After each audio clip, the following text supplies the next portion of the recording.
தினம் ஒரு தியானம். உங்கள் முந்தின சீரை பார்க்கிலும் உங்களுக்கு நற்சீர் உண்டாக செய்வேன். எசேக்கியேல் எழுதின தீர்க்கதரிசன புஸ்தகம், அதிகாரம் 36, வசனம் 11. முந்தினவைகளை நினைக்க வேண்டாம், பூர்வமானவைகளை சிந்திக்கவும் வேண்டாம். புதிய காரியத்தை செய்யும் கர்த்தர். பழையவைகள் எல்லாம் ஒளிந்து போயின, எல்லாம் புதிதாயின.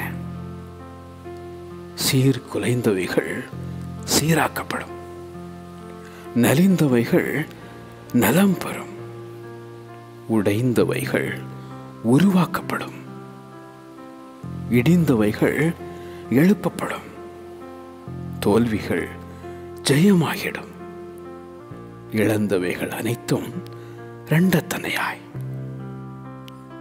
துக்கம் சந்தோஷமாக. கடந்ததை நினைத்து கலங்காதே, நடந்ததை மறந்துவிடு. உங்கள் முந்தின சீரை பார்க்கிலும் உங்களுக்கு நற்சீர் உண்டாக செய்வேன்.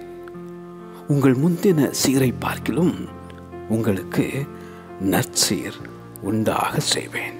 ஆமென்.